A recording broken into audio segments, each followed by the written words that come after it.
So today we're going to talk about some theories, general theories that ethical theories that essentially are supposed to give guidance in what we ought to do, what's the right thing to do. So this is intended to draw a distinction between the two types of inquiry. The first, what we've had in the previous lecture, where we were talking about the nature of ethics, about is ethics objective or subjective. Those questions, what it is to make an ethical judgment, fall into what philosophers call meta-ethics. So meta-ethics is not actually doing ethics itself, it's about ethics. You could say it's answering the question, what's going on in ethics? When people argue about ethical issues or when they discuss larger scale, more abstract ethical theories of the sort that we're about to discuss, what are they really doing? That's the subject of meta-ethics. But if you ask the question, what ought we to do? Then you're asking a different kind of question. You're working within ethics. And philosophers often refer to that as normative ethics. Normative in the sense of setting standards, guiding actions. And these are really distinct areas of ethics, although some people may question the extent to which they're distinct and what sort of overlap there is. But certainly you could be either an objectivist or a subjectivist and still make moral judgments and still even talk about some of the more abstract normative theories that we're going to talk about. So, for example, you could say, to take an applied case, you could say, I think abortion is wrong and I think that's objectively true. Or you could say, I think abortion is wrong, and what I mean by that is I'm expressing my disapproval of abortion. And I'm not claiming that there's objective truth to the question of whether abortion is or is not wrong. And similarly, perhaps more commonly among philosophers, when they talk about whether they support one theory or other, for example, utilitarianism, which is a theory that we're going to be talking about in the next few minutes.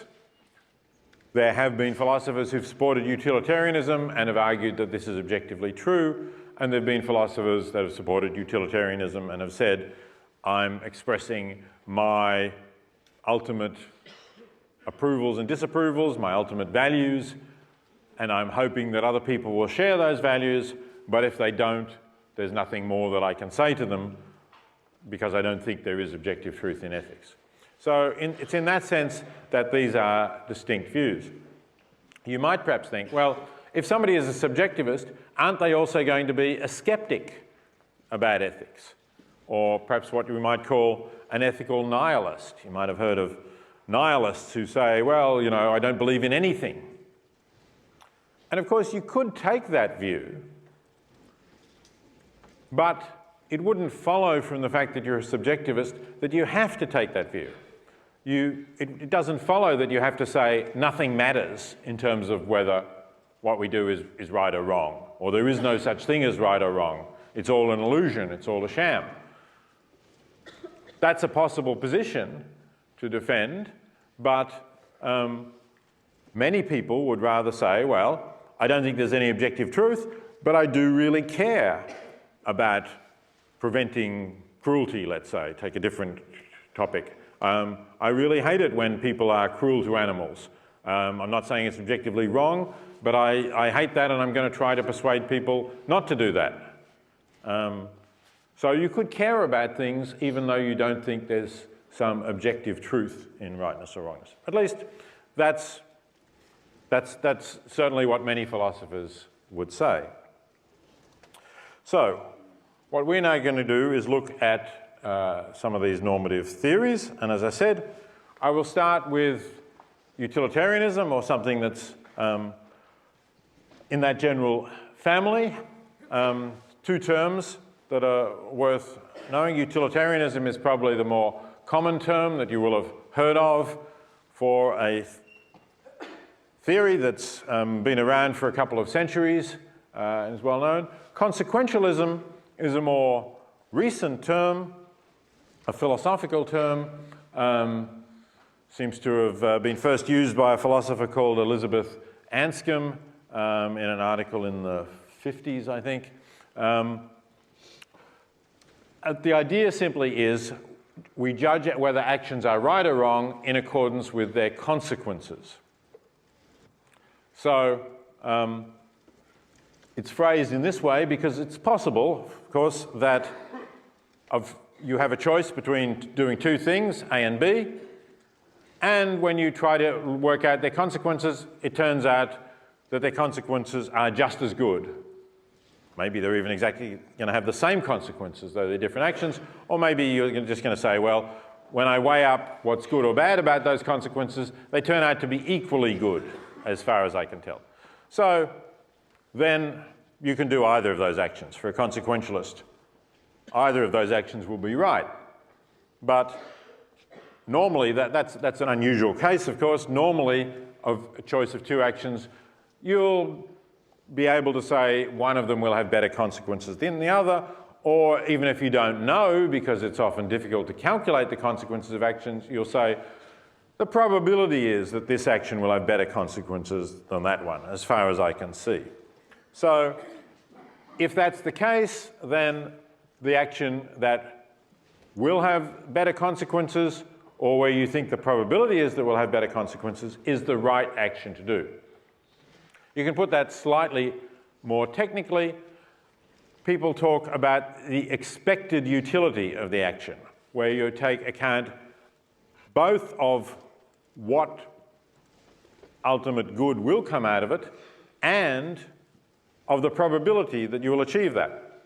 So if you imagine putting numbers both on the probabilities and on the good consequences, you could have an action that will, say, produce 10 units of good, but, and let's say it'll produce 10 units of good with certainty. There's really no doubt that it will.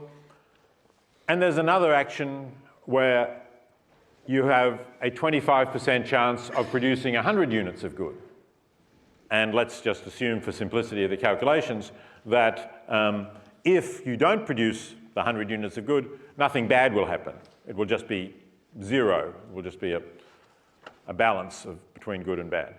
Well, if you're talking about expected utility, the expected utility of the action that has a 25% chance of producing 100 units of utility is higher than the one that has a certainty of producing 10 units. Because you divide the good by the probability, it comes out with an expected utility of 25 units against an expected utility of 10. So most consequentialists would think that's the way you ought to do it. You could have variants that are averse to risk, I guess, but in general, when people talk about the consequences being better than any other action, they're talking about the expected utility of that action. So that's a general characterization of consequentialism, but of course I haven't said what good is. I haven't said what kind of consequences we're talking about as yet. And so that's one further question. Something that is, we're talking about things that are considered good for their own sake. Otherwise, we're talking about things that are instrumentally good, and we're only interested in them if they will actually produce something that's good for its own sake. And typically, the consequentialist will seek to maximize whatever it is that's valued, although there are also variants that say, well, maximizing is too difficult, too demanding. I'll talk about that objection shortly. And they say, look, if you satisfy some reasonable standard of producing good, that's enough. You don't really have to feel that you always have to do the very best thing possible to produce the most good possible. And whether that's right or wrong is actually going to be a theme that will come up in a couple of the later topics that we're going to talk about. And as I say down here, if we talk about utilitarianism, it's one type of consequentialism. So utilitarianism is a consequentialist theory, and perhaps it's the best known consequentialist theory, but consequentialism is a broader family of theories, and utilitarianism is one member of that family. And I give another example of a reasonably well-known member of that family. Egoism is the view that what I ought to do is what will have the best consequences for me. And that's consequentialism. That's a form of consequentialism, of course, because whether something is right or wrong will depend on its consequences. Just not on its universal consequences for everybody affected by it, but just on its consequences for me. Is it going to make, well, we haven't said what the value is, but is it going to make me happier or better off or satisfy my preferences or something like that? So that's a form of consequentialism too. And you can have other forms, I guess. You could have a nationalist consequentialism, where you say the right action is the one that is best for Americans, if you're an American nationalist, or for any other country that you might happen to be a nationalist about. Those are possible views as well, and could also be consequentialist.